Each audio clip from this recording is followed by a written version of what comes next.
প্রতিদিনের মতো আমি বিয়ারিং লিস্টে দিলাম, তো হঠাৎ করে আমার টিমমেট বলতেছে যে ভাই ম্যাচের ভিতরে বিপাস করছে। তো আমি তো বললাম নাম কি, পরে দেখি ও মা, একটু তাকিয়ে দেখি যে ম্যাচের ভিতরে ইসকাপু পুরে হয়েছে।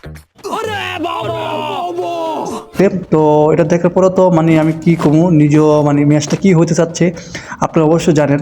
তো আমি আমার টিমমেটকে রিভার দেওয়ার জন্য রিভার দিতে গেলাম। তো রিভার দেওয়ার পরে টিমমেটকে বললাম যাক ইসকাপুকে আজকে মাইরা রেকর্ড করে দেবো। তো আমার টিমমেট বলতেছে ভাই তুমি যে কেমন ধরে খেলোয়াড় আমি ভালো করে জানা আছে বুঝছো। তো আমি বললাম তোরা কি আমার খেলোয়াড় মনে হয় না? তো ওরা বলতেছে না তো খেলোয়াড় মনে হয় না। তো আমি বললাম ঠিক আছে আমি ইসকাপুকে মেরে দেখিয়ে দেবো।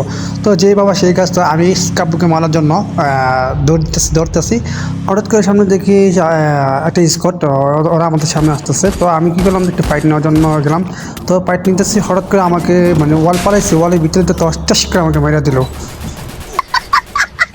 টিমমেট আমাকে বলতেছে ভাই কী হলো ইসকাপুকে মারবো না? তো আমি কি বললাম হালা করে হালা তুই জাল দিয়ে দিকে আমাকে রিপোর্টটা দে। তো আমাকে বলছে ভাই আমি রিপোর্ট দিতে পারবো না, আমি দেখি ওদেরকে মারতে পারি কিনা। তো কী করতেছে এনিমিকে মারতেছে। তো আমি মারা গেলাম। মারা যাওয়ার পরে আমি টিমমেট করলাম যে আমাকে রিপেট দেয়। এখানে যে ইসকাবু মানে কিল করে থুয়ে বলেছে। তো আমার টিমমেট একটু জম করে একটা এনিমি মারতে গেছিলো, তো মারতে পারে নাই, আর একটা এনিমি এসে ওয়াল ফালা দিচ্ছে। তো আমি বললাম তুই ভালো গালাতে জায়গায় আমার রিপেটটা দে। ভাই আমি রিপেটটা দিচ্ছি। তো কী করছে ও রিপেট দিতে গেছে। তো আমার টিমমেট আমাকে রিপেট দেওয়ার পরে আমি নামলাম, ভাবলাম ক্লুটার নামি। তো ক্লুটার নামলাম, নামার পর দেখি একটা এনিমি আর এনিমি নক করে দিচ্ছে। তো আমি এটাকে ড্যামেজ দিলাম, এটাও নক হয়ে গেছে। তো আমি ও আগে যে ড্যামেজ দিচ্ছে এটাকে আমি নিয়ে নিলাম। তো নেওয়ার পর ওকে আমি ড্যামেজ দিলাম। ড্যামেজের সাথে সাথে কি পাশে আরেকটা এনিমি নামছে। তো এটাকে মারার জন্য একটু গেলাম। তো হঠাৎ করে ড্যামেজ দিচ্ছে, কিন্তু ড্যামেজ লাগে নাই, কিন্তু আমি ওয়াল পালাইছি, কিন্তু ওয়ালের কাজ হয় ওকে একটা ছেড়ে দিচ্ছে। তো আমি একটু সামনে গেলাম ওকে মারার জন্য, যত সামনে গেছিলাম যার সাথে তো আমাকে নক করে দেয়, দেখেন একটু নক করে দিচ্ছে, নক করে দেবো আমি মারা যাই।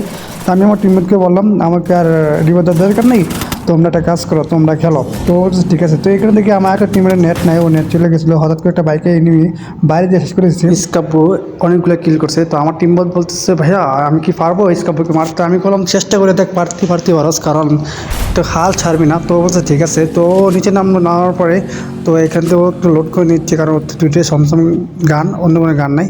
তো এই সামনে একটা এনিমি আছে, ও একটু ড্যামেজ দিল, কিন্তু এনিমিটা মরে নাই, ও একটা ওয়াল ফালাইছে। আমি ওয়াল ফালে মেটিকেটে পেঁচাও। তো ওয়াল ফালে ওই মেটিকেটে পেঁচাইছে, পেঁচানোর মধ্যে একটা মেয়ে আসতো। তো এই মেয়েটাকে ড্যামেজ দিয়ে দিয়েছে। তো আমি আমার মেনকে বললাম তুই একটু সামনে যা দেখ ইসকাবুকে মারতে পারছিস কিনা। কয়েছে ঠিক আছে। ভাই ইসকাবু তো মারা গেছে, ইসকাবু নাই।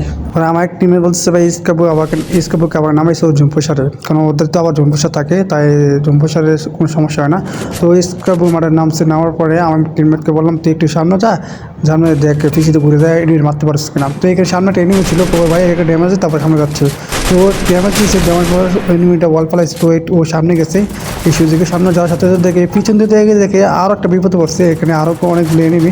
তো সে এখান থেকে একটা এনিমি কিল করে, এই জায়গায় একটা এনিমি কিল করার পরে সে একটা এনিমি উপরে নামে, ইসকাবু নামছে উপর থেকে। তো ইসকাবু এখানে পিছনে ঘুরে আসবে, লাভ দিবে, কিন্তু এনিমি মারতে পারবে না আমার টিমমেটকে। হঠাৎ করে ও ওয়াল পালে ফ্যাকেট করে পালাইছে, কিন্তু ও একটা গ্যারাট নিয়েছে, গ্যারাট নিয়ে পিছন দিকে মারছে। তো এই সুযোগ কি ইসকাবু কী করছে, ওরা খেতে ওলা পিছনে মেরে দিচ্ছে, আর কি কম বাকিটা ইতিহাস করে দিচ্ছে।